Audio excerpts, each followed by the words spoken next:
We need to talk about Blood Meridian by Cormac McCarthy. This is truly one of the craziest novels I've ever read, and I'm so excited to finally discuss it with you all today. This novel is something else. I didn't really even know what to expect going into it. I knew it was a Western, I knew it was dark, but I don't think anyone can even prepare you for what you're going to find in this novel. First and foremost, should you read it? Of course. Absolutely. You don't need to watch the whole video to find that out. You should know right off the rip that I'm going to recommend this book. I'm a massive Cormac McCarthy fan. He is easily one of my favorite authors, maybe my favorite author. And I definitely think he's one of the greatest authors of all time. Blood Meridian cemented that for me. I love The Road, 10 out of 10 novel for me. And this is perhaps better than The Road, but in different ways. They're two completely different stories. But Blood Meridian is easily the darkest thing I have ever read. It blew me away. It felt biblical at times. It felt epic at times. It was tragic. It's a heartbreaking story. But there's so much wisdom. There's so much philosophy. There's so much depth to this book that you could reread it 10 times over and still pick up new things every single time. It's that dense. And I am just blown away, truly. I wanted to start off the video by saying that because that's really all you need to know. If you were looking for a dark, gritty, but not edgy,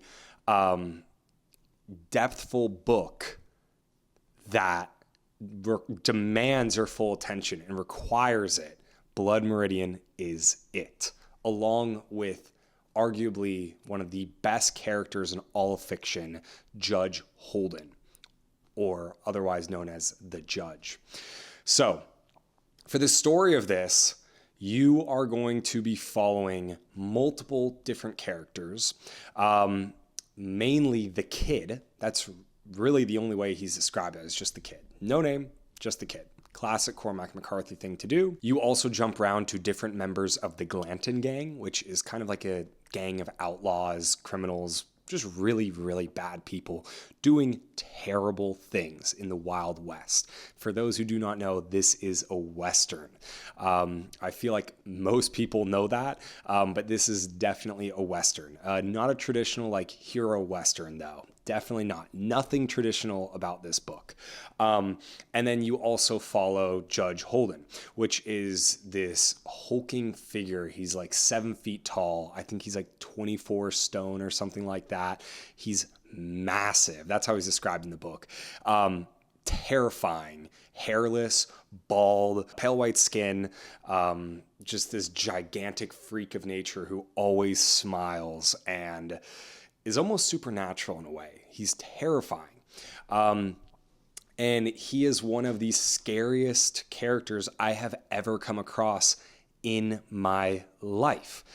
And I know a lot of you guys will want to hear about my thoughts on the Judge, and I was going to save them for a little bit later, but why not just get into it now? The Judge, in my opinion, is why you come to this book. The atmosphere is incredible. The world is incredible. The writing is incredible, but the Judge steals the show. The Judge is one of the most terrifying characters I have ever come across in fiction or in any other medium, but he's also one of the most captivating and enthralling characters I've ever come across. He scares you. You never know what he's going to do next. You don't know really what his plans are. You don't know really what his motivations are even. But it also seems so plotted and planned and meticulous. Like this guy always has a backup plan. He always is going to end up on top. You can never get the best of him. And that's what makes him a bit supernatural, is it's like he almost has foresight. He can like see the future in a way. So he's terrifying in the fact that you never know what he's going to do, just like the Joker. But then he also explains his philosophy in depth. because Cormac McCarthy doesn't really give you a main character to follow outside of the kid, because he's, you just jump around from different perspectives. You're not really going to just focus on him the whole time. The judge kind of fills in that role. And the judge is a fantastic character, incredibly well written. And the philosophy that he will give you just in the most random times. I mean, I have never seen dialogue like this that literally just makes you sit back and go, holy shit, what the fuck did I just read? You will find yourself going back through the judge's dialogue and just rereading line after line after line and just going back and thinking over what he says, because it is that dense. It is truly the densest and most impactful dialogue I think I've ever read in any book, for a lot of different characters, but the judge in particular. I really didn't understand the hype with the judge before I went into Blood Meridian, but after finishing it, I now understand. The judge is terrifying, but he is one of the most charming and captivating characters you will ever come across in anything. And I don't know if I want to call him the villain of the story, because again, it's not a traditional story, and he's definitely not a traditional villain. I think you could put him in that category, but I wouldn't say that this is like he's the villain of this story, if that makes sense. I think he's a villain, but not the villain of this. But go into this ready to see some fucked up stuff. I'll talk about that now. You're going to see some insane stuff in Blood Meridian. I mean, truly some of the darkest things ever. I wouldn't say, if you've watched a lot of horror, or maybe if you've read like Berserk or things like that, I wouldn't, or even if you've read The Road, I wouldn't say it's going to be that much crazier. But it's just going to have very realistic, dark, and graphic elements. Like things that could 100% happen in the real world, have happened in the real world, things like that. It's not like fantastical or demonic horror, if that makes sense. Or darkness. It's truly set in our world. It's set in reality. And it's just showing the, evil acts that humans are capable of committing. And that is really scary in and of itself. It's like, Jesus, this is what it was really like back then. Like, it really was. That's why they call it the Wild West. But I think if you are looking for the most accurate depiction of and realistic depiction of the Wild West that isn't glamorized, with cool cowboys walking around and, saving the day and saving the girl and all this stuff, you're going to love this, because it's not that. It's not Tombstone, So it's just, it's different. It's not traditional, like I've said many times already. And it's really even hard to just explain the uniqueness of this. I've seen people talk about this book being written like it's like a Bible written by the devil or something. And sometimes it can feel that way. It can come across that way. It's crazy. It feels biblical at times. It really does. I've never found anything else this impactful that I've read that just like, I feel like a different person after having read it. It was truly a 10 out of 10 novel. That's my rating for it. I absolutely loved this novel. There's nothing that I think you could change about it that would make it any better. It's perfect. It's a masterpiece. It's fantastic. And every person who says that this is one of the best novels ever written, I think they're telling the truth. And I really think you should check it out.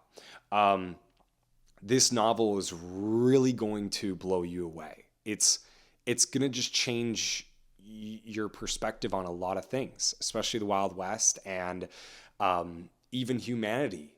I mean, the crazy part about this is that the philosophy in this is truly next level. You will get some of the greatest quotes ever out of this book in regards to so many different things. Quotes that I'm still sending to my friend who recommended me to read this. And I'm discussing with other people, or I'm going back and looking through it, or I'm looking them up online. I mean, most notably for me, where it was like the quotes about war and stuff, like that the judge is giving. That to me was like that was the top. That was the peak of that novel, was the judge's quote on war. And so when you, and the ending, of course. So when you read it and you understand what I'm referring to, because of course, no spoilers, you'll understand and you might be blown away. It blew me away for sure. So I really want this novel to stand on its own. I don't want to beat it to death with this review, just trying to explain it or trying to go too in depth about it. Like, I really think I'm going to just more go with the Cormac McCarthy approach of like, the writing is the writing and that's that. And it's how you interpret it. So I don't want to try and sway you in too many different directions, or give too many of my opinions on what I liked or didn't like or this or that. Because there really wasn't much that I didn't like. I think that the biggest thing that you would run into while reading this is that it could just be confusing. I could truly see that. And there are a lot of people who have a problem when readers don't understand a book. Like you just weren't smart enough to understand it, or you just didn't read close enough, or whatever else. And if you don't understand this book, that's perfectly fine. I would say read a bunch of other stuff and then potentially give another go and come back to it and try again, because it is worth it to get through it. But it is hard. It is not an easy to read book. And I definitely can't claim I understood every single aspect of this book. There are even parts where I would consult with my friend and be like, oh my gosh, like I misinterpreted that, because it's like, he just doesn't write in a super direct way. And some of the words in this are insane. And I don't put that lightly. I'm not saying, oh, there's big words. It was crazy. I mean, there are literal words that my Kindle could not recognize on Wikipedia because they were just so old or whatever else, or so particular. I mean, I'm not joking. I literally would hold down on my Kindle and use like the word wise function or whatever it is, and trying to find it, and it just wouldn't come up. So that should tell you how crazy this book can sometimes get with vocabulary. But the vocabulary is worth learning and looking up and researching, because the words that Cormac McCarthy chose for this novel in each sentence has such an important reason behind it. Like it had to be there, and that there couldn't have been a better word that he could have used. There are some words that you're just like, how is that even a thing? I never knew that even existed, yet it explains that feeling, or, you know, that is like a good description for something or whatever, so perfectly that there's just nothing else it could have been. So the word usage in this is truly next level. And I highly recommend having your phone on like do not disturb and being able to just go back and forth and be searching the words as you're going, because it's worth it to look them up. It's not worth it to just skip right over and learn nothing from them. The other thing that can be difficult is just that some translations, particularly with a lot of the Spanish speaking dialogue, was not translated at all. It is purely just Spanish. And if you don't understand Spanish, you would have to go look up those sentences and that dialogue. But literally, there's no translation and there's virtually no explanation. There's not like someone says something in Spanish and then the next person's like, oh, this is what he said. It's like, no, it's just Spanish, and then you're just kind of supposed to understand it.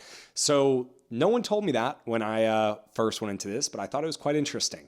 And that is something that can be confusing sometimes and also interrupt your reading because now you're going back and forth and translating it. So a lot of times I just wouldn't translate it, unfortunately.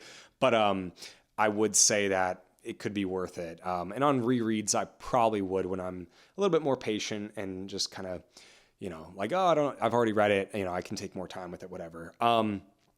But I would just say, as a good rule of thumb, this novel requires your complete attention. There's no other way around it. It's not a novel that you're going to sit back and just, I'm just, reading this today and I'm tired and I'm just going to get in a few pages kind of before bed when I'm, at the end of a long day and I'm exhausted from work. And it's just like, no, it's not going to be that. It's not going to be something that you're just going to be able to just fly right through. And now I would say you can, like, it's not a slog of a book. The middle, like kind of the beginning to the middle is a little bit sloggy, especially if you're just not really vibing with the writing style. Or not sloggy, just like a little slow, I would say. But the middle to the end felt like nothing and was just amazing. And I even liked the beginning too. There's just like one point where I was just a little bit, when there's a lot of wandering through the desert. There's a lot of meandering through the desert. And that is not a bad thing. I would like to say that now. The meandering in this is not bad because it sets the atmosphere. And you truly do feel like you're in the desert. You truly do while reading this. There's so many points where I could feel myself walking through the sand or riding a horse or whatever else. And it just, the description in this is truly beautiful. The prose is beautiful. Some of the most jaw-dropping passages I have ever come across. The most jaw-dropping sentences. Every single sentence has meaning. Every single word has meaning. Every single sentence has purpose. Like there's nothing wasted in this book. Every single thing is there for a reason. And that's why it's so good to reread this, because there's so many things that you might have missed the first time around that you might pay more attention to the second time around. So just understand this is not an easy book. You should read it, but it is not an easy book to read. But it is so worth the investment. And it's worth the attention. That's the best part about this, is that if you really lock in and devote your full attention to this novel, you are going to have a really good time with it. So that's why I think it's worthy of the attention that it requires. Because there's just so much in it to learn and so much in it to process and understand. So it's amazing. I really don't know what much else to say. I would say if there's nothing else besides everything else I've talked about, like, go into it for a new experience, but definitely go into it for the judge. The judge is one of the coolest evil characters, villains, whatever, I have ever come across. He was just terrifying. So go into it for something new. Go into it for a new experience. If you want like a Western mindfuck in a way, this is going to be it. Blood Meridian is going to be it. And I don't know what else to say about it besides just go into it and read it. Blood Meridian is easily one of my favorite novels of all time, maybe top 5. This novel is truly something else, and I am so happy to have read it and experienced it and enjoyed it, because some people don't like it, but 10 out of 10 easily for me. This novel is just something else. So again, I want this to be shorter, because I just don't want to just sit here and ramble on and on and on, or even try and explain what this is, because I would say that this is even above my wheelhouse. I am not even qualified to fully break this thing down and talk about it, because there's just so much there. I will actually link a video talking about the judge, and the video I watched about how terrifying he is and everything. It's amazing. So I'll link that down below to that creator's channel. I can't remember the name right now, but essentially that guy explains the judge and everything else very well. But be warned, you should watch it after you read this, because it has tons of spoilers. But at least from me, I just want to leave it at that. Go read this. This thing is something else, and it is truly an amazing piece of literature. And I think most people, not everyone, but most people should read this, as long as you can stomach some graphic things, because there are some fucked up things in this. And I'm not putting that lightly. This is one of the most graphic books I've ever read. One of the most fucked up books I've ever read. But it is worth it. It's worth the journey. So there you go. That's Blood Meridian, 10 out of 10. Definitely go check it out. Let's wrap this up here. We've got Hyperion coming up next. I'm super, super excited to read this. I have already started it, actually. I'm 25 pages in right now. I just got to the part where they're starting the pre-story. So I've heard that that's really where we get into the meat and potatoes of this story. So very, very excited. I've heard nothing but great things. I think the main villain of this is called the Shrike, and he's kind of this like Terminator type time traveling robot. So I'm super, super excited to find out more about him. I really know nothing else about Hyperion aside from that. All I know is that everyone talks about it so highly. So I was like, okay, I just went from fantasy, with The Way of Kings. Then I just went to a dark Western, Blood Meridian. Now I'm going to sci-fi. I love changing things up like that. I love flipping stuff around, and not just reading in the same genre over and over and over again. But afterwards, I'm going to repeat and go back to fantasy, starting with The Lord of the Rings. So everyone get ready for that. I am going to read all 3 books without stopping, no break, no palate cleanser. I'm going to read them all as if it's one big book, because that's the way Tolkien intended. That's what I've heard everyone has described has told me I should do that.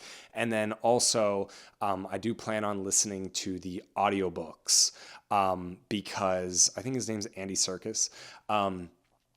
I think that's the actor who performs with the audiobooks. So I think they said that his performance is really, really damn good. So I will read them with the audiobooks playing in the background, so I can hear the cadence, I can hear the flow, and I can hear more of like the storytelling aspect, like the campfire story, because that's what I really like about Blood Meridian. I've talked about this with The Road, and I should probably mention this before the video is over. Blood Meridian reads like a campfire story. That's the best way I can describe it. It's like someone sitting around a campfire telling this long epic tale. And so I've heard Lord of the Rings is quite similar to that. Or at least like it feels like a bedtime story almost. So you have to read it with that frame of mind, where Tolkien's really going to set the scene, really walk you through it, and you're going to get the peaks and the valleys of a good story has when it's told, orally and whatever else. So that pretty much explains that. Super excited to, dive into the Lord of the Rings and talk about it with you guys all again. I'm also very excited to, of course, read this and give you guys a review on that. Next video that probably will be coming out hopefully next week will be the Kindle versus paperback discussion. I would record it after this video, but I'm getting over a cold right now, so I was like, you know what, I'm just going to wait till next week to record that. So yeah, we're going to get a Kindle versus paperback video coming up next. I've been super excited to do that. I read this in both Kindle and paperback, so I felt, and I did that for The Way of Kings, so I felt like I have enough grounds now to talk about the differences between the two, what I like, what I dislike, things like that. And I'm super excited just to get that video guys out to you. And then Hyperion is going to come next, that review. And then I need to just at some point do the video, ranking every single book I've ever read. And I thought that that's going to be a yearly video, so I probably need to get on that because I want to do one for next year too. But every year I'm not going to re-rank every single book I've ever read. The way I plan on doing it is breaking it into 3 categories of books that I just, or maybe 4, books that I did not finish, books that I finished and didn't like, books that were just and then books that I loved. So I think that's the way I'm going to do it.